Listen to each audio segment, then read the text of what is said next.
Hello friends, आज के इस लेक्चर में आप सभी का स्वागत है। मैं अमित कुमार साहू आज छत्तीसगढ़ की क्लास लूंगा। छत्तीसगढ़ भाषा के बारे में पढ़ेंगे।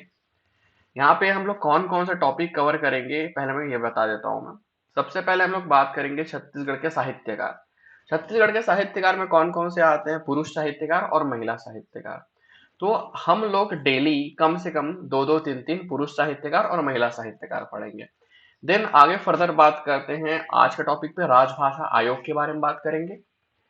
राजभाषा आयोग जो है उसके काम क्या है, कब बना, विधानसभा में बिल कब पास हुआ, राजभाषा आयोग को बनाने के पीछे का रीजन क्या है, राजभाषा आयोग के अंदर कितने सारे कार्यक्रम चल रहे हैं, राजभाषा आयोग के अध्यक्ष कौन कौन थे और राजभाषा आयोग की मीटिंग कब कब और कब से स्टार्ट हुई है और अभी लास्ट मीटिंग कहाँ हुई है, इन पे बात करेंगे।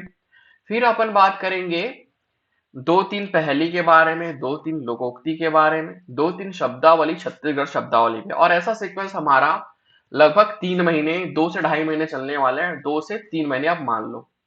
तो आपका मेंस का भी तैयारी हो जाएगा, प्री का भी तैयारी हो जाएगा, क्योंकि इससे 2 से 3 क्वेश्चन आते हैं।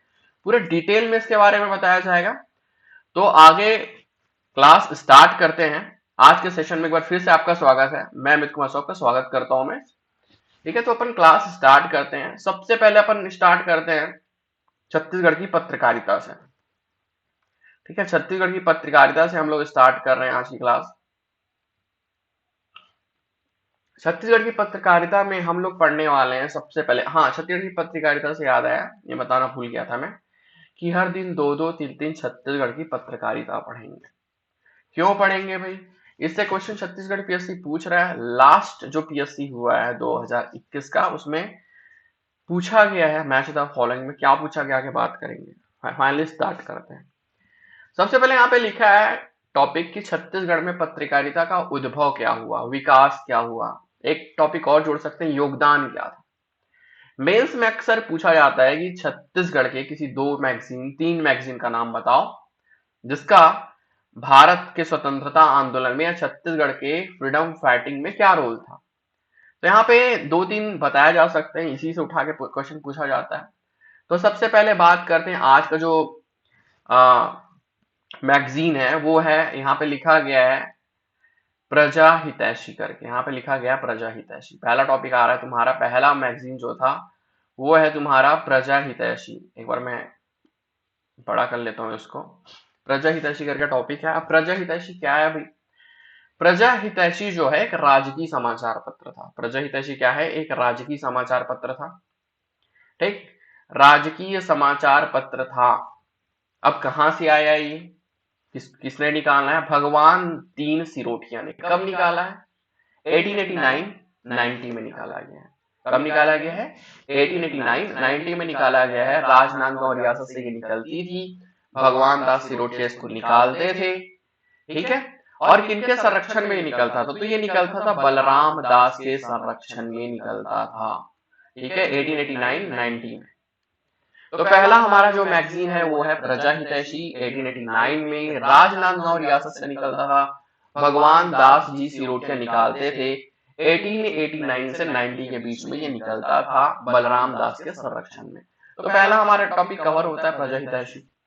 दूसरा टॉपिक क्या है? छत्तीसगढ़ मित्र। इस पे मेंस पे क्वेश्चन आ सकता है कि छत्तीसगढ़ मित्र के बारे में कुछ सेंटेंस बताइए, कुछ वाक्य लिखिए छत्तीसगढ़ मित्र मैगजीन के बारे में। तो फिर छत्तीसगढ़ मैगजीन के बारे में बात करते हैं। पहला पहला टॉपिक ये है कि छत्तीसगढ़ मित्र जो है वो 1900 में प्रकाशित हुई। ठीक, उसके बाद हुआ ये था कि 1900 में जब पब्लिश होती है तो 1903 तक चलता है। कब तक चलता है? 1903 तक, मतलब 3 साल चलते हैं। 3 साल के बाद आर्थिक अभाव या पैसे की तंगी के कारण से छत्तीसगढ़ मित्र को बंद कर दिया जाता है। अब बात आता है किसने स्टार्ट किया।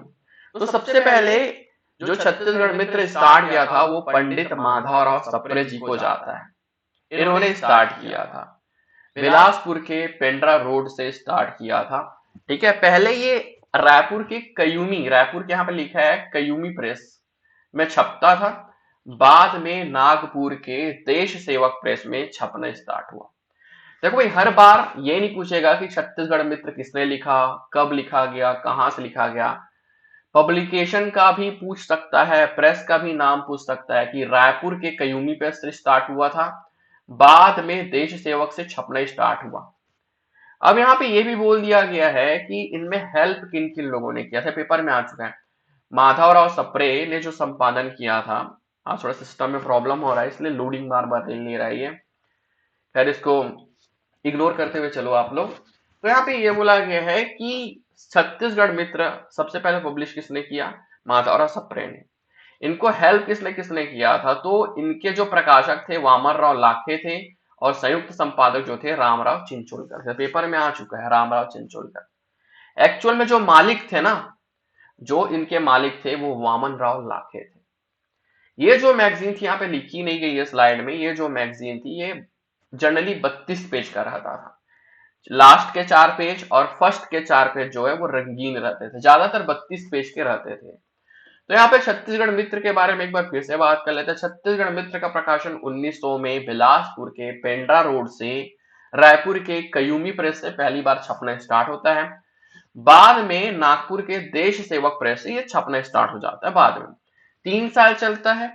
माधव राव सप्रे जी इसके मेन थे, जो छापने का काम करते थे, जो कलेक्शन करते थे। ठीक है, इसमें नारी उत्थान, गरीबों के बारे में, अंग्रेजों के चाटुकारिता के विरोध में यहाँ पे बातें होती थी। ठीक है, यहाँ पे शुरुआत छत्तीसगढ़ मित्र से हुई करके लिखा गया, यहाँ पे लिखा गया है कि इसके टॉपिक क्या रहते थे भैया, इसके टॉपिक रहते थे नारी धर्म, यहाँ पे लिखा गया नारी धर्म, समाचार पत्र, सुभाषित संग्रह, ऐसा करके लिखा गया है। ठीक है, ये 1903 में बंद हो जाती है निरंतर घाटे के कारण से। कब बंद होती है, 1903 में निरंतर घाटे के कारण से ये बंद हो जाती है। तीसरी मैगजीन के बारे में बात कर लेते हैं, और तीसरा मैगजीन है हिंद केसरी। तीसरा मैगजीन हमारा क्या है, हिंद केसरी। हिंद केसरी जो है हमारे बाल गंगाधर तिलक के मराठा केसरी से प्रभावित है। जब 1906 का बनारस का अधिवेशन होता है तो माधवराव सप्रे जी बाल गंगाधर तिलक से मिलते हैं और उन्हीं से प्रभावित होकर वो हिंद केसरी निकालते हैं। तो ये भी पेपर में आ चुका है भाई, 13 अप्रैल 1907 को, 13 अप्रैल 1907 को हिंद केसरी, 13 अप्रैल 1907 को हिंद केसरी क्या हुआ था, पब्लिश हुआ था, का प्रारंभ हुआ था। ठीक है, ये बहुत ज्यादा लोगों को प्रभावित करने वाला मैगजीन था।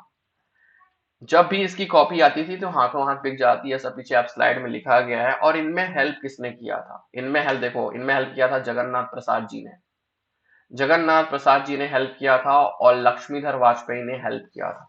ये पेपर में पूछा जा सकता है। तो यहाँ पे 3 मैगजीन बात कर लिए, पहले बात कर लिए प्रजा हितैषी के बारे में, दूसरा हमने बात किया यहाँ पे छत्तीसगढ़ मित्र के बारे में, तीसरा बात कर लिया हम लोगों ने यहाँ पे हिंद केसरी के बारे में। अब अगला बात करते हैं यहाँ पे छत्तीसगढ़ राजभाषा आयोग के बारे में, जिस सीक्वेंस में बताया गया उसी सीक्वेंस में स्टार्ट हो रहा है। अब यहाँ पे बात कर रहे हैं छत्तीसगढ़ राजभाषा आयोग के बारे में। छत्तीसगढ़ राजभाषा आयोग कब बना, छत्तीसगढ़ राजभाषा आयोग बनाया गया था 28 नवंबर, सॉरी, छत्तीसगढ़ राजभाषा आयोग का जो बिल आता है, जो विधेयक आता है, वो विधानसभा से कब पारित हुआ था। तो छत्तीसगढ़ राज्य बनने के बाद 7 साल बाद 28 नवंबर 2007 को विधानसभा से ये सर्वसम्मति से ये पास होता है। कब, 28 नवंबर 2007 को। यह व्यापम के किसी पेपर में भी आया जिसमें आंसर को गलत लिया गया है। 28 नवंबर 2007 को छत्तीसगढ़ की विधानसभा से सर्वसम्मति से पास होता है। इसी कारण से ये जो 28 नवंबर है इसी को राजभाषा दिवस के नाम से भी मनाया जाता है। ये 28 नवंबर जो आपको दिख रहा है ना, इस दिन विधानसभा में क्या पारित हुआ था, विधेयक पास हुआ था, राजभाषा आयोग वाला। ठीक है, राजभाषा वाला। इसी कारण से 28 नवंबर को ऐसे सेलिब्रेट किया जाता है तुम्हारे राजभाषा दिवस के नाम से। ठीक है, राजभाषा आयोग बनाने के पीछे का मेन रीजन ये था कि छत्तीसगढ़ के सरकारी कामकाज में छत्तीसगढ़ी भाषा का भी यूज हो सके। अब दूसरा क्वेश्चन ये है कि इसको पब्लिश कब किया गया था। देखो यहाँ पे पहला क्वेश्चन तो ये बनता है विधानसभा में कब पारित किया गया, तो 28 नवंबर 2007 को पारित किया गया है। अगर क्वेश्चन पूछ दिया प्रकाशन छत्तीसगढ़ के राजपत्र में कब किया गया, तो छत्तीसगढ़ के राजपत्र में इसका प्रकाशन किया गया था 11 जुलाई 2008 2008 को, 11 जुलाई 2008 को इसका प्रकाशन किया गया है। दूसरा क्वेश्चन। तीसरा क्वेश्चन क्या है भाई?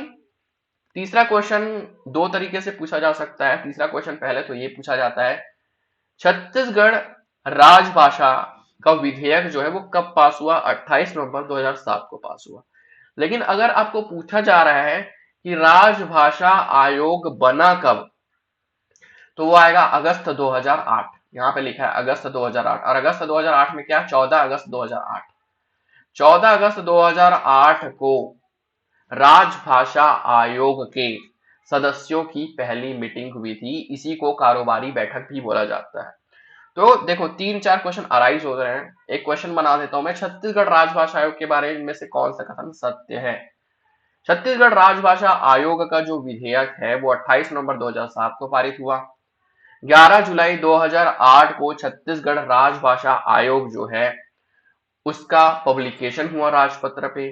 तीसरा जो है 13 अगस्त 2008 को आयोग की पहली कारोबारी बैठक संपन्न हुई। तो पहला और दूसरा आपको लग रहा होगा सही है, तीसरा ऑब्वियस ही बात है गलत है।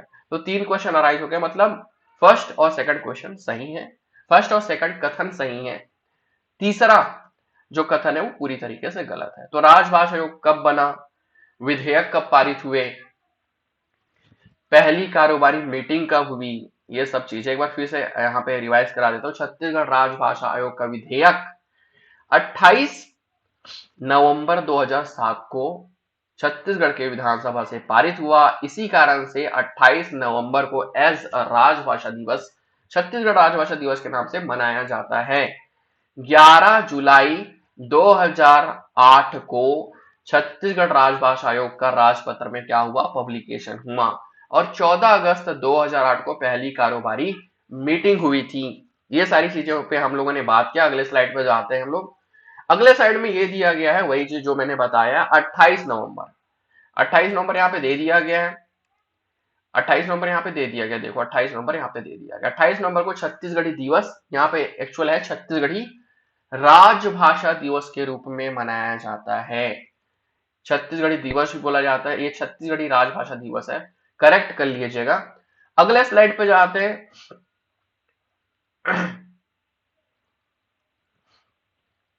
छत्तीसगढ़ी राजभाषा आयोग के उद्देश्य, क्यों बनाया गया छत्तीसगढ़ी राजभाषा आयोग, कब बना, क्यों बना, कब बना ये बात कर लिए, अब क्यों बना। यहां पे एक ट्रिक बता रहा हूं, पहली बात, ठीक है।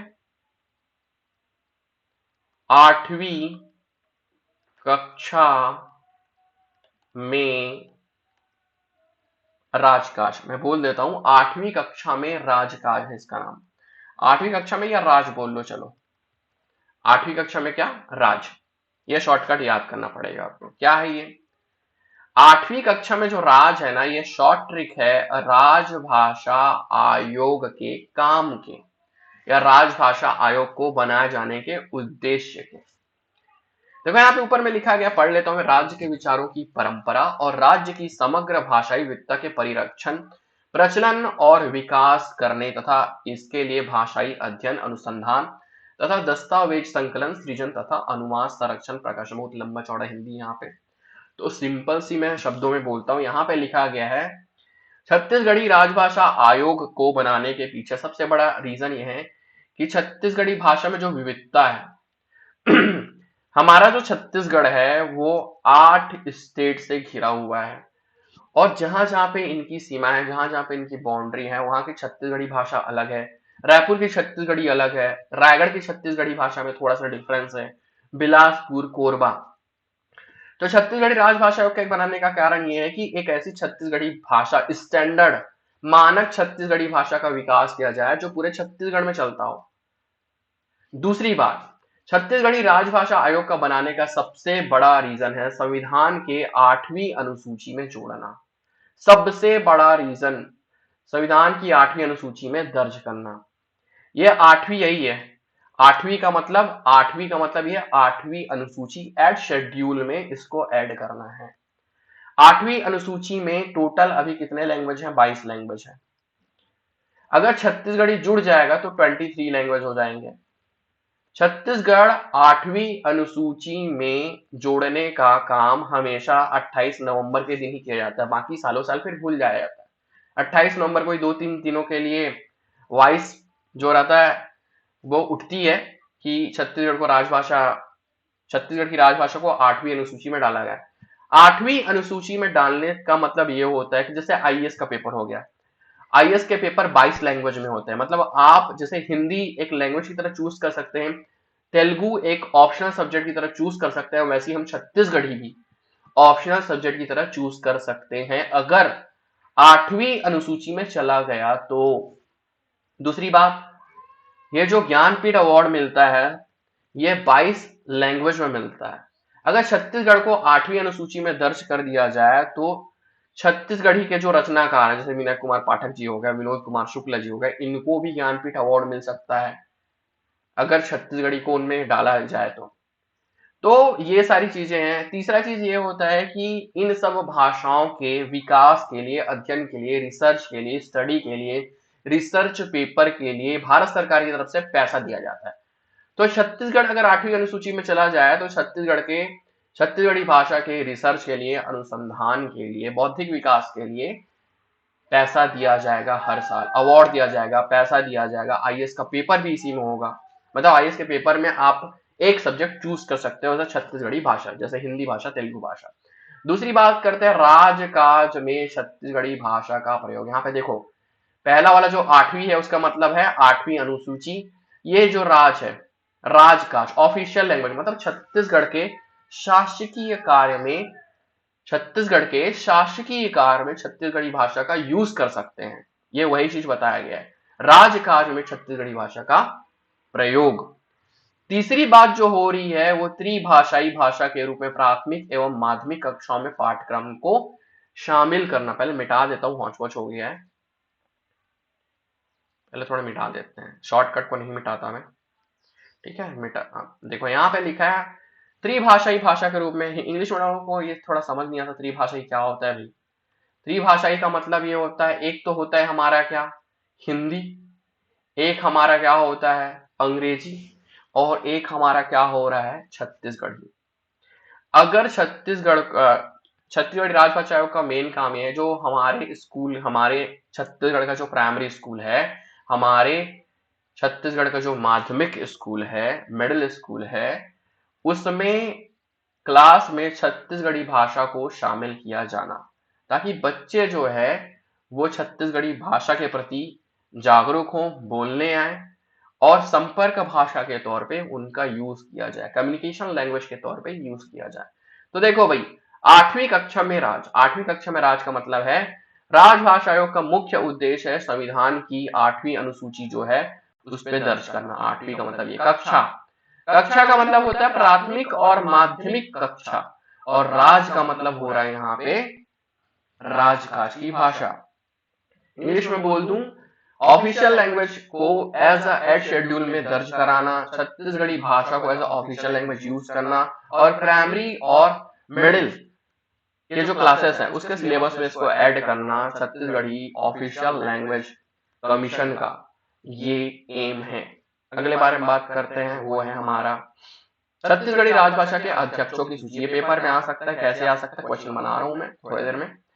छत्तीसगढ़ी, इसको भी एक शॉर्टकट बनाया था मैंने, अपने हिसाब से बनाया था, आप अपने हिसाब से बना सकते हो। ये क्या है भाई, श्याम, फिर शर्मा, फिर पाठक करके मैंने किया है, सबका सरनेम उठा दिया मैंने। या SDV कर सकते हो।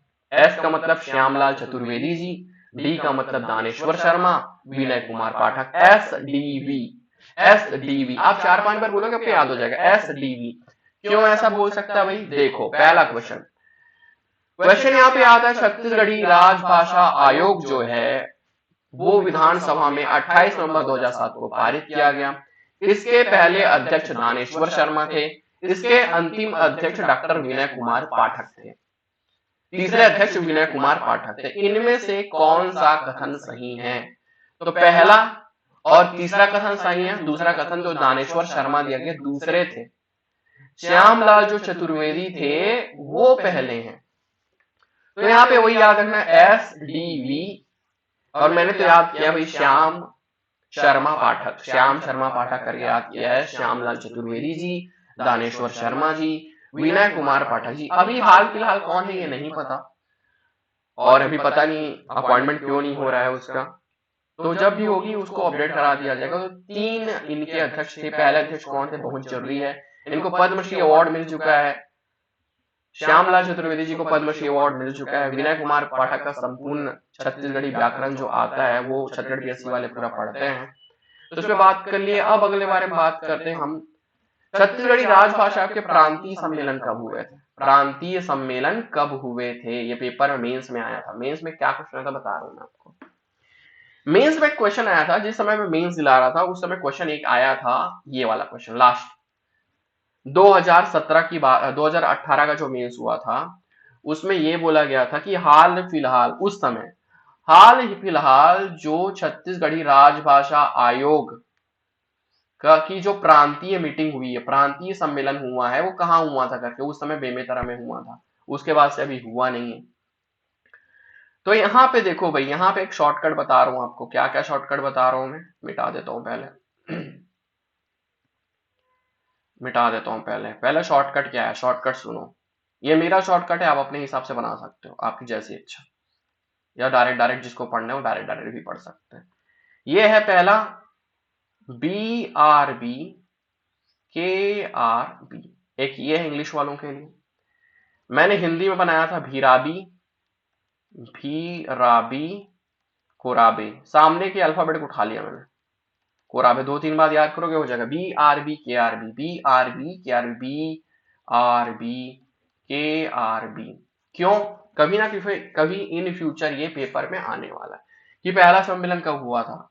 अब देखो सम्मेलन याद करने का तरीका ही बता रहा हूं। ये भैया देखो, आप ध्यान से देखो लिस्ट को, यहाँ पे 2013 से लेकर 2018 तक सम्मेलन या सम्मेलन हुआ है, ठीक है। तो 2013 से 2018 इतने सम्मेलन हुए हैं, 13 भी इंक्लूड है, 13, 14, 15, 16, 17, 18। तो यहाँ पे लिख लो ना भाई, ये देखो देखो, ये 13 2013, ये 14, 15, 16, 17, 18, ये हो गया आपके। BRB KRB, पहला जो सम्मेलन था वो भिलाई में हुआ था। बी का मतलब है तुम्हारा भिलाई, ठीक है, बी का मतलब तुम्हारा क्या है, भिलाई। उसके बाद है आर का मतलब रायपुर, अगले वाले बी का मतलब क्या है, बिलासपुर, अगले वाले के का मतलब क्या है, कोरबा, अगले वाले आर का मतलब क्या है, अगले वाले आर का मतलब है तुम्हारा राजनांदगांव, और अगले वाले बी का मतलब क्या है तुम्हारा, यहाँ पे लिख देता हूं मैं, ये भिलाई, रायपुर, बिलासपुर, कोरबा, राजनांदगांव, और तुम्हारा ये है बेमेतरा, जो पेपर में आया था ये वाला मेंस में, ठीक है। तो 2013 से 2018 तक हुआ। अब यहाँ पे ऐड कर लो ना भाई, यहाँ पे ऐड कर लो 2013, 14, 15, 16, 17, 18 करके, ताकि आपको याद होगा जैसे पहला मीटिंग कब हुआ था, ये भी पूछ सकता है जंबल में। तो आप सब चीजों के लिए तैयार है, जिस हिसाब से इस साल का पेपर आया अगले साल भी आपको यही तमाशा देखने को मिलेगा, ठीक है। तो अगले स्लाइड पे जाते हैं हम लोग। मैंने सम्मेलन पढ़ा दिया, काम पढ़ा दिया, अध्यक्ष कौन कौन थे ये पढ़ा दिया। पर एक बार पीछे चले जाते हैं और देख भी लेते हैं क्या हुआ था। छत्तीसगढ़ी राजभाषा आयोग के उद्देश्य क्या थे, अपन पढ़े थे 8वीं कक्षा में राज। शॉर्टकट में बता रहा हूं मैं, 8वीं कक्षा में राज का मतलब है 8वीं अनुसूची में शामिल करना। राज का मतलब है work as a official language in Chhattisgarh, या राजभाषा आयोग के रूप में छत्तीसगढ़ में यूज करना। तीसरा, कक्षा 8वीं मैंने पहले बात किया, यहाँ पे 8वीं मैंने बात की, 8वीं का मतलब है 8वीं अनुसूची में शामिल करना। 8वीं का मतलब क्या है, 8वीं अनुसूची में शामिल करना। कक्षा का मतलब क्या है, प्राथमिक और माध्यमिक कक्षा का पाठ्यक्रम जो रहेगा वो छत्तीसगढ़ी भाषा में इंक्लूड किया जाए उसमें, या क्षेत्रीय भाषा को इंक्लूड। राज का मतलब क्या, ऑफिशियल लैंग्वेज, ठीक। अगले शॉर्टकट में जाते हैं, वो था क्या आया था, SDV। यहाँ पे एक बार फिर से लिख देता हूं मैं, SDV। यहाँ पे S का मतलब है श्यामला चतुर्वेदी, D का मतलब है ज्ञानेश्वर शर्मा, और V का मतलब है विनय कुमार पाठक। 2008 से 2018 तक। तो श्यामलाल चतुर्वेदी जी जो थे वो 4 साल तक थे, ज्ञानेश्वर शर्मा 3 साल तक थे, विनय कुमार पाठक जी 3 साल तक थे। तो मतलब सबसे ज्यादा लंबे समय तक कौन थे, श्यामलाल चतुर्वेदी जी थे, श्याम शर्मा पाठक। उसके बाद अपन बात किए थे, एक बार शॉर्टकट में बात करता हूँ मैं, RB, KRB, या फिर बात कर सकते हैं भी राबी, कोराबे, कोराबे। पहला मीटिंग भिलाई में, रायपुर में, भिलाई में, रायपुर में, बिलासपुर में, कोरबा में, राजनांदगांव में, बेमेतरा में। ठीक है। छठवें नंबर का जो मीटिंग हुआ था वो विमल कुमार पाठक को क्या किया गया था, विमल कुमार पाठक जी को अर्पित था। ये अर्पित मतलब उनकी याद में या उनको सम्मान दिया गया था, इस पे बात होता है। अगले टॉपिक पे बात करते हैं, ये 3 टॉपिक बात कर लिए। हम लोगों ने क्या बात किया, हम लोगों ने ये बात किया है कि छत्तीसगढ़ी राजभाषा आयोग कौन कौन से प्रोग्राम चला रहा है। छत्तीसगढ़ी राजभाषा आयोग जो है वो कौन कौन से प्रोग्राम चला रहा है। तो छत्तीसगढ़ी राजभाषा आयोग जो है वो बीझा कार्यक्रम चला रहा है। पहला एक कार्यक्रम का नाम है, उसका नाम है बीझा कार्यक्रम। बीझा कार्यक्रम में छत्तीसगढ़ पीएससी का जो सेकंड पेपर होता है, पेपर सेकंड प्री का, इसमें ओपन क्वेश्चन नहीं है। प्री में ओपन क्वेश्चन है कि बीझा कार्यक्रम किस लिए है, मेंस में भी आता है। छत्तीसगढ़ के लुप्त होते भाषाओं के संरक्षण और संवर्धन, प्रमोशन, एडवर्टाइजमेंट के लिए ये कार्यक्रम चलाया जा रहा है। साथ ही साथ दूसरा रीजन ये है, प्रचलन से बाहर हो रहे या जो अभी सिनारियों में अभी जो छत्तीसगढ़ी भाषा गायब हो चुका है, जैसे यहाँ पे बहुत सारे एग्जाम्पल है लेकिन मैं बता रहा हूं कुछ। चूंदी, पताल, गुदाम, चूंदी, पताल, गुदाम, बहुत लोगों को पता नहीं होगा ये। और क्या है, बंगाला। ये क्या है भाई, चूंदी किसको बोला जाता है, चूंदी किसको बोला जाता है, चूंदी बोला जाता है आपके बाल को। पताल सबको पता होगा, टमाटर को बोला जाता है। गुदाम नहीं पता होगा, गुदाम बटन, गुदाम नहीं, गुदाम जो है वो बटन को बोला जाता है। बंगाला भी टमाटर को बोला जाता है। चूंदी, पताल, गुदाम, बंगाला ये आजकल यूज होते हैं क्या, ये नहीं यूज होते आजकल। गुदाम अगर कोई बोल दे तो ऐसी एक है, एक और है जैसे उदबत्ती। उदबत्ती क्या भाई, ये अगरबत्ती को बोला जाता है। अगरबत्ती का छत्तीसगढ़ी वर्ड है, मेंस में आया था। अगरबत्ती को छत्तीसगढ़ी में क्या बोलते हैं, उदबत्ती बोलते हैं। तो अपन इस पे बात कर रहे हैं। सबसे पहले बात कर, चूंदी का मतलब होता है बाल, पताल का मतलब टमाटर, गुदाम का मतलब होता है बटन, बंगाला का मतलब ही टमाटर होता है। ऊदबत्ती का मतलब क्या होता है, ऊदबत्ती का मतलब होता है तुम्हारा, ऊदबत्ती का मतलब होता है तुम्हारा अगरबत्ती। और एक आध बता देता हूं मैं,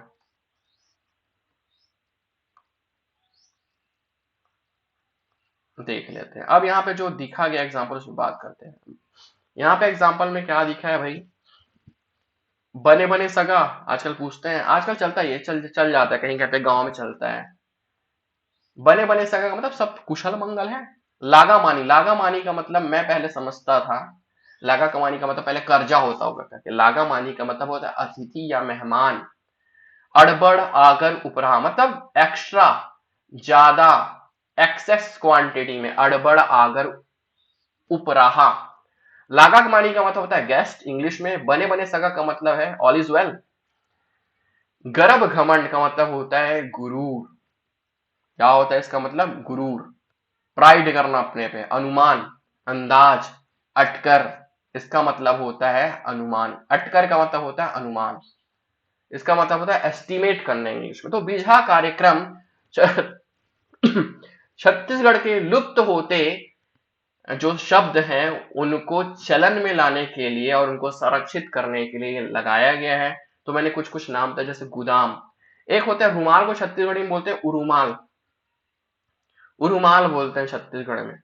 ठीक है। तो अगला कार्यक्रम, यहाँ पे बीझा कार्यक्रम आया था। बीझा कार्यक्रम शायद 2009-10 में आया है, मैं अगर गलत बताऊं तो एक बार करेक्ट कर लूंगा। 2009-10 में आया है बीझा कार्यक्रम को, राजभाषा आयोग ने 2009-10 में स्टार्ट किया था। अगला बात कर लेते हैं हम लोग माई कोठी योजना। माई कोठी योजना क्या है भाई, माई कोठी जो योजना है पूरे भारत में, छत्तीसगढ़ के साथ साथ पूरे भारत में छत्तीसगढ़ी भाषा से रिलेटेड जितनी भी पुस्तक है या छत्तीसगढ़ के बारे में जिन जिन पुस्तकों में लिखा गया है, इतिहास के बारे में लिखा गया, छत्तीसगढ़ के इतिहास के बारे में, ऐसे बुक्स का छत्तीसगढ़ी राजभाषा आयोग द्वारा कलेक्शन किया जा रहा है और उसको एक कमरे में, ये कमरा आपको कहाँ मिलेगा भाई? रविशंकर यूनिवर्सिटी में, कभी जाके देखना। रविशंकर यूनिवर्सिटी में राजभाषा आयोग का एक बिल्डिंग है, वहां पे कमरे में ये माई कोठी योजना के तहत छत्तीसगढ़ी भाषा के जितने भी पुस्तक है उनको परचेस कर करके, क्रय कर करके कलेक्शन किया गया है। यही कहला रहा है हमारा माई कोठी योजना। ये भी आया था 2009-10 में। कब आया था ये? 2009-10 में। तो आपको समझ आ गया होगा कि ये माई कोठी योजना क्या है, बीझा कार्यक्रम क्या है। बीझा कार्यक्रम छत्तीसगढ़ के लुप्त होते शब्दों को चलन में लाने के लिए बीझा कार्यक्रम राजभाषा आयोग द्वारा चलाया जा रहा है। साथ ही साथ माई कोठी जो योजना है वो छत्तीसगढ़ से संबंधित जितनी भी पुस्तकें हैं उनको उनको परचेस करके उनका कलेक्शन के तौर पे रखा जा रहा है। उनको क्या किया जा रहा है? रखा जा रहा है। अब अगली बात करते हैं हम लोग जिस पे छत्तीसगढ़ी भाषा संबंधी कुछ पुस्तकें थी। यहाँ पे छत्तीसगढ़ी भाषा का जो सबसे पहले जो व्याकरण है वो हीरालाल कापोध्याय द्वारा 1885 में लिखा गया है। कब लिखा गया? 1885 में। और 1890 में पब्लिश होता है वो। छत्तीसगढ़ के व्यापम किसी के पेपर में आया है कि छत्तीसगढ़ का जो व्याकरण है हीरालाल कापोध्याय जो लिखा है वो कब लिखा है? तो भैया लिखा 1885 में था उन्होंने। 1885 में हीरालाल कापोध्याय द्वारा लिखा गया था, जिसको 1890 में जॉर्ज ग्रियर्सन द्वारा अंग्रेजी में अनुवाद किया गया था। ठीक। दूसरी बात यह होती है कि 1921 में लोचन प्रसाद पांडे ने, ये जॉर्ज ग्रियर्सन ने जो अनुवाद किया था, ठीक है, इसका क्या किया था? करेक्शन किया था। ये भी आया पेपर में। कब करेक्शन किया गया? 1921 में। उसके बाद a grammar of the Chhattisgarhi dialect of eastern Hindi, ये किसने लिखा? लोचन प्रसाद पांडे ने। मोस्ट आईएमपी है। आईएमपी है ये भाई, आईएमपी है। तीसरा, छत्तीसगढ़ की पहली शब्दकोश, शब्दकोश को बोल दिया जाता है डिक्शनरी। इसका मतलब होता है शब्द, यहाँ पे शब्दों का संकलन। प्रथम शब्दकोश का मतलब है डिक्शनरी। तो पहला जो डिक्शनरी है वो 1939 में लिखा गया है। छत्तीसगढ़ी हल्बी भतरी बोलियों का भाषा वैज्ञानिक। देखो ये जो पोर्शन पढ़ाया जा रहा है आपको, ये वाला जो पोर्शन पढ़ाया जा रहा है, ये ज्यादातर पेपर 2 में ज्यादा आता है। ये पेपर 2 में पास होने वाला जो पेपर रहता है ना आपका, पेपर 2 प्री का, उसमें इससे एक आध क्वेश्चन आता ही है, जो नॉन मैथ्स बैकग्राउंड वालों को पास करने में सहायता करेगी। ठीक है। तो ये 3-4 लैंग्वेज जो थे, भालचंद्र राव तैलंग ने छत्तीसगढ़ी हल्बी भतरी बोलियों का भाषा वैज्ञानिक अध्ययन किया है। छत्तीसगढ़ी हल्बी भतरी बोलियों का भाषा वैज्ञानिक अध्ययन किया है। अब यहाँ पे बात कर लेते हैं हाना। आज का लेक्चर, पहला लेक्चर थोड़ा लंबा रहेगा, उसके बाद अगले के लेक्चर शॉर्ट शॉर्ट रहेंगे थोड़े। हाना छत्तीसगढ़ में पहेलियों को या कहावतों को हाना बुलाया जाता है। मेंस में क्वेश्चन आता है कि कहावत और मुहावरे में डिफरेंस क्या है। तो यहाँ पे पहले बात ये बात करते हैं कि कहावत क्या है, बाद में डिफरेंस पढ़ेंगे कहावत क्या है। यहाँ पे कुछ कुछ सेंटेंस लिखे गए हैं। कहावत को विश्व की नीति साहित्य का अंग माना गया है। कहावत अपने आप में पूर्ण वाक्य होता है, जैसे अंधरा में कनवा राजा। कहावतों का स्वतंत्र प्रयोग होता है। कहावतों का उद्देश्य खंडन मंडन या तर्क द्वारा किसी बात को साबित करना होता है या विरोध करना होता है। और ये अविकारी होते हैं। क्या होते हैं? ये अविकारी होते हैं। इन पे जेंडर, पुरुष और स्त्रीलिंग या मेल और फीमेल का इम्पैक्ट नहीं पड़ता इस पे।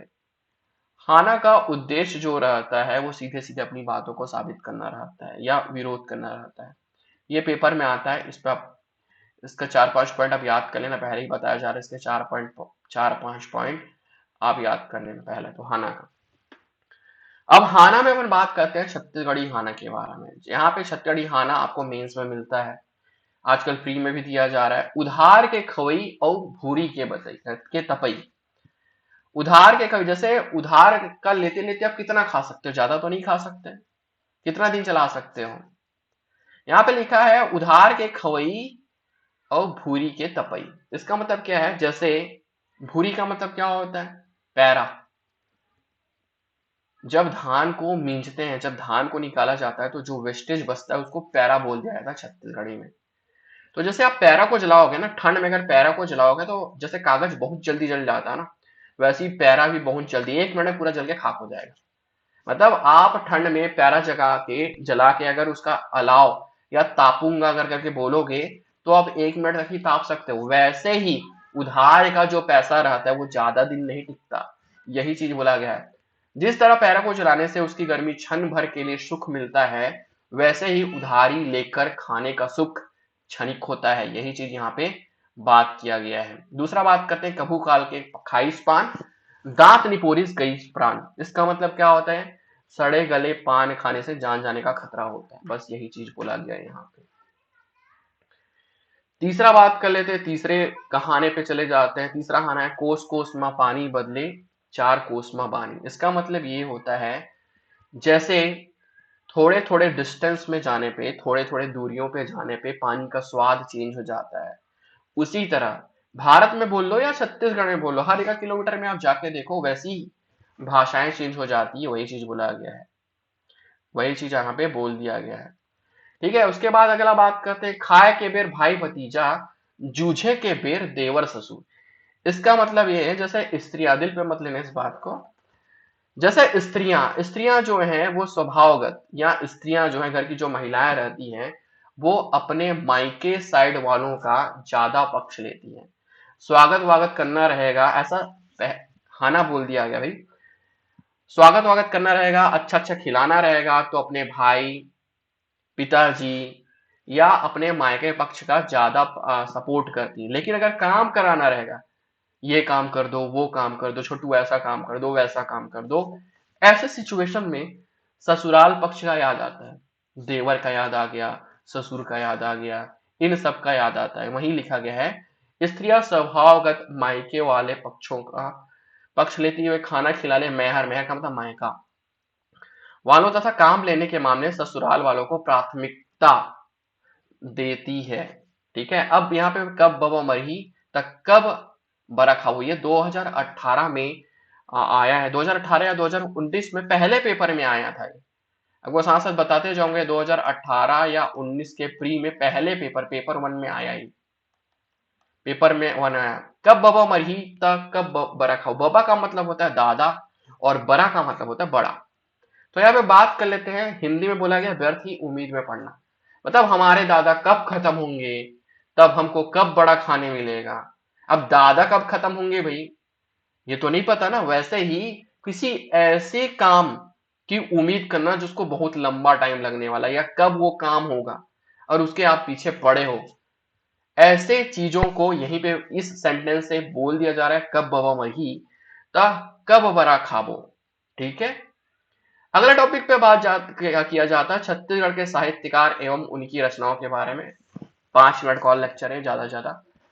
छत्तीसगढ़ के साहित्यकार एवं उनकी रचनाओं के बारे में जो जो चीज आपको बुक में नहीं मिलेगी, उन चीजों को पहले पढ़ा दिया जा रहा है। सबसे पहले जो चीज है वो छत्तीसगढ़ साहित्यकार में, वो है हमारे पहले साहित्यकार है खंडेराव।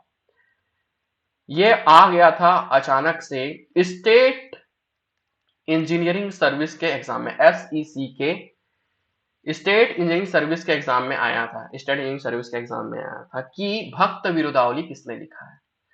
भक्त विरुदावली ये 2020 के में आया है, 2020 के स्टेट इंजीनियरिंग सर्विस में आया कि भक्त विरुदावली किसकी रचना है। तो ये है भैया खंडेराव की। पहले सीधे काम के बाद प्यारों में, खंडेराव ने 2 रचनाएं लिखी थी, एक था राधा विनोद, एक था भक्त विरुदावली। अब इनके थोड़े डिटेल में जाते हैं। खंडेराव जी जो थे वो भक्ति कालीन के कवि के श्रेष्ठ कवि थे, भक्ति काल के श्रेष्ठ कवि थे। वे महाप्रभु वल्लभाचार्य के पुष्टि मार्ग से प्रभावित थे, मतलब कहने का मतलब है महाप्रभु वल्लभाचार्य को मानते थे, शिष्य थे। तीसरा जो इंपॉर्टेंट चीज ये थे, खंडेराव जो था वो, उनका जन्म जो था वो रतनपुर में हुआ था। खंडेराव वैसे तो मराठी थे, खंडेराव क्या थे, ये मराठी थे, और जिस समय ये थे उस समय सूबेदारी प्रथा चल रही थी। क्या चल रही थी? सूबेदारी प्रथा। आपको स्लाइड में नहीं मिलेगा। सूबेदारी प्रथा का इन्होंने विरोध किया था, और उस समय जो शोषण हो रहा था, जो शोषण सूबेदारों द्वारा जो किया जा रहा था, उसका भी इसने विरोध किया था खंडेराव जी ने। तो खंडेराव जो थे वो भक्ति काल के श्रेष्ठ कवि थे। एक बार मिटा देता हूं मैं, हौच हो गया है, मिटा देता हूं पहले, फिर बात कर लेते हैं इस पे। ज्यादा टाइम आपका नहीं है, अब हो जाएगा खत्म जल्दी से। यहाँ पे बात कर लेते हैं पहले। खंडेराव जो भक्ति काल के श्रेष्ठ कवि थे, वल्लभाचार्य के पुष्टि मार्ग से प्रभावित थे। 1789 में इनका जन्म हुआ था। इनकी दो प्रमुख रचनाएं थे, राधा विनोद और भक्त विनोद। अब मेंस में कैसे पूछा जाता है? मेंस में ऐसे पूछा जाएगा, खंडेराव द्वारा रचित राधा विनोद जो है वो किस पे आधारित है? तो खंडेराव द्वारा जो राधा विनोद जो लिखा गया है वो श्रीमद् भागवत के 10वें स्कंद या 10th पार्ट पे बेस्ड है। राधा विनोद की जो रचना है खंड काव्य 1886 में लिखा गया है। खंड काव्य क्या होता है? खंड काव्य का मतलब बता रहा हूं। जैसे भगवान राम पहले उनका बचपन बचपन के बारे में लिखा गया, जवानी के बारे में लिखा, कैसे खत्म हुए, कैसे रावण को मारा, सबके एक एक खंड। जैसे रावण को कैसे मारा उनके बारे में अगर अच्छे से वर्णन किया जाता है, 14 साल का वनवास, या राम के बचपन के बारे में बात की, जैसे बचपन के, जैसे रामायण जो है जितने भी खंड में विभाजित है उसका एक खंड पकड़ लो, उसको बोल दिया जाता है खंड काव्य। ठीक है, तो खंडेराव के बारे में बात हो चुकी है। यहाँ पे अगला बात करते हैं अमृतलाल दुबे के बारे में, पेपर में आ चुका है इससे। अमृतलाल दुबे जी ने तुलसी के बिरवा, बिरवा का मतलब होता है तुलसी के बीज को बिरवा बोलते हैं, तुलसी के बिरवा जगाए करके रचना की है अमृतलाल दुबे ने। क्रांति कुमार जैन, सॉरी भारती बोल रहा हूं मैं। छत्तीसगढ़ी बोली व्याकरण और कोश, छत्तीसगढ़ी बोली व्याकरण और कोश, शायद ये 1973 में पब्लिश हुआ है, शायद एग्जैक्ट डेट बता दिया है। क्रांति कुमार जैन ने छत्तीसगढ़ी बोली व्याकरण और कोश लिखा है। उसके बाद बात करते हैं गीतेश अमरोहित जी की। छत्तीसगढ़ में गीतेश अमरोहित जी ने मानक छत्तीसगढ़ी शब्दकोश या स्टैंडर्ड छत्तीसगढ़ी डिक्शनरी लिखा है। सबसे पहले छत्तीसगढ़ी डिक्शनरी लिखने वाले कौन थे? मेंजल। कब लिखा था इन्होंने? 1939। कितने वर्ड का है ये? 2500 शब्दों का है। तो यहाँ पे बात के लिए एक बार फिर से रिवाइज करा देता हूं मैं। खंडेराव ने राधा विनोद और भक्त विनोदावली नामक रचना की है। राधा विनोद जो है वो श्रीमद् भागवत गीता के 10वें स्कंद पे आधारित है। भक्ति काल के श्रेष्ठ कवि थे, वल्लभाचार्य के पुष्टि मार्ग से प्रभावित थे। 1789 में रतनपुर में जन्म हुआ। जिस समय इनका जन्म हुआ उस समय सूबेदारी प्रथा चल रही थी, तो सूबेदारी प्रथा का इन्होंने विरोध किया। अमृतलाल दुबे जी ने तुलसी के बिरवा जगाए लिखा है। क्रांति कुमार भारती जी ने छत्तीसगढ़ी बोली व्याकरण और कोश लिखा है। गीतेश कमरोहित जी ने मानक छत्तीसगढ़ी शब्दकोश लिखा है। एक लास्ट बचा है छत्तीसगढ़ की महिला साहित्यकार के बारे में, इस पर भी बात कर लेते हैं। सबसे पहले शॉर्टकट बता रहा हूं। सबसे पहले शॉर्टकट क्या है जो आपको डाउट क्रिएट होने नहीं देगा? टीवीएस विक्टर, एक गाड़ी आती ना टीवीएस, महेंद्र सिंह धोनी पहले विज्ञापन करते थे टीवीएस। देखो भाई, शकुंतला, ये आपको मेंस के लिए बहुत इंपॉर्टेंट। शकुंतला एक नाम है, अब इसमें गड़बड़ हो जाता है। एक तरार आता है, एक वर्मा आती है, एक शर्मा जी आती है, शर्मा। तरार, वर्मा और शर्मा, तो ये शकुंतला। ये टीवीएस का मतलब है तरार, वर्मा और शर्मा, ताकि आपको कंफ्यूजन ना हो। ऐसे बहुत सारे कंफ्यूजन आपको छत्तीसगढ़ी भाषा में मिलेंगे। 2 से 3 क्वेश्चन आपको पहले पेपर, प्री के पेपर में मिलेगा ही। छत्तीसगढ़ जो है वो मेंस में 50 नंबर का आता है, प्लस हिंदी 100 नंबर का आता है। इसी 150 में चाहे तो आप 120 से 125 नंबर खींच सकते हो। छत्तीसगढ़ी भाषा का वेटेज बहुत ज्यादा है। जो आपको पहला जो मेंस का पेपर है उस पर आप 160 नंबर तक आराम से खींच सकते हो अगर अच्छी पकड़ हो तो। इसी कारण से ये क्लासेस स्टार्ट किया गया है। तो बात करते हैं फाइनली शकुंतला तरार पे, शकुंतला वर्मा पे और शकुंतला शर्मा पे। टीवीएस को शॉर्टकट में मैंने बोला है टीवीएस। शकुंतला तरार की जो रचनाएं थी वो थी बन कहना। क्या है? बन कहना। इनकी जो पहली रचना है बन कहना, दूसरा है बेटिया छत्तीसगढ़ की। शकुंतला तरार ने बनकैना और बेटिया छत्तीसगढ़ की नामक रचना लिखी है। साथ ही साथ नारी संबल नामक क्वार्टरली मैगजीन या त्रैमासिक पत्रिका का ये निरंतर संपादन कर रही हैं। शकुंतला तरार, टी का मतलब तरार, वी का मतलब वर्मा, एस का मतलब शर्मा। शकुंतला वर्मा जी से कई बार क्वेश्चन पूछा गया है। 2019 के शायद प्री में पूछा गया है कि छत्तीसगढ़ी लोक जीवन और साहित्य, छत्तीसगढ़ी लोक जीवन और साहित्य, अगेन रिपीट कर रहा हूं, छत्तीसगढ़ी लोक जीवन और साहित्य किसकी रचना है? शकुंतला वर्मा जी की रचना है। ठीक है, किसकी रचना है? शकुंतला वर्मा जी की रचना है, शकुंतला वर्मा जी की रचना है ये। यहाँ पे बात कर लेता हूं मैं टीवीएस, फिर से लिख रहा हूं यहाँ पे लिख देता हूं टीवीएस, तरार वर्मा शर्मा। तरार जी ने क्या लिखा है? तरार मतलब शकुंतला तरार ने लिखा है, बन के है ना बेटिया छत्तीसगढ़ की और नारी सम्मान। वर्मा जी ने क्या लिखा है भाई? छत्तीसगढ़ी लोक जीवन और साहित्य। अब शर्मा जी के बारे में बात कर लेते हैं। पहले शर्मा का मैंने कुछ ऐसे मुंह जवानी याद किया था एक सांस में। क्या है भाई? चंदा, चंदन, ढाई, छंद, कुमार, करगा, कोसला, ऐसे करके चंदा, चंदन, ढाई, छंद, कुमार, करगा, कोसला। एक शॉर्ट मतलब एक सांस में बोल दो, 2-3 बार प्रैक्टिस करो, आपको याद हो जाएगा। पहले तो टीवीएस याद करना है, यही अगर याद नहीं रहेगा तो शकुंतला तरार का शकुंतला शर्मा में घुसा दोगे, शकुंतला शर्मा का शकुंतला वर्मा में घुसा दोगे। कब? मेंस में। ये मेंस में प्रॉब्लम हो सकता है, प्री में तो सामने आपके ऑप्शन रहेंगे, लेकिन मेंस में आपको चीजें याद होनी चाहिए। तो चंदा, चंदन, ढाई, छंद, कुमार, ये कुमार, करगा, कोसला। चंदा का मतलब है चंदा के छांव मां, कुमार का मतलब है कुमार संभव, करगा, करगा पीएससी मेंस में आया है। करगा किसकी रचना है करके आ चुका है, शकुंतला शर्मा जी की रचना है। उसके बाद कोसला, चंदन, छंद का मतलब यहाँ पे देखो, यहाँ पे चंदा के छांव में, चंदा का मतलब क्या है? चंदा के छांव में, चंदा का मतलब क्या है? चंदा के छांव में। चंदन का मतलब क्या है? चंदन का मतलब है चंदन। ढाई का मतलब है ढाई आकर, छंद मतलब छंद के छटा, कुमार संभव, करगा का मतलब करगा ही है, और कोसला का मतलब कोसला है। उसके बाद है एक है बूढ़ मरहे नहकौनी दे। यहाँ पे लिखा है बूढ़ मरहे नहकौनी दे, एक ये उनकी रचना है। अब उनकी लास्ट रचना पे बात कर लेते हैं। यहाँ पे हिंदी में उन्होंने क्या क्या रचना लिखी है? उन्होंने हिंदी में यहाँ पे लिखी है लय, शाकुंतल, रघुवंश, भारत स्वाभिमान, इदम मम, ये आईएमपी है, इदम मम, बेटी बचाओ आईएमपी है, ढाई आखर भी आईएमपी है। तो ये तीन चीजों को मैं आईएमपी बोल सकता हूं मैं। ठीक है, ढाई आखर संप्रेषण, भारत स्वाभिमान, रघुवंश। तो यहाँ पे आज का लेक्चर फाइनली खत्म होता है। नेक्स्ट लेक्चर पे अगले स्लाइड के बारे में बात करेंगे। तब तक के लिए थैंक यू ये सेशन अटेंड करने के लिए।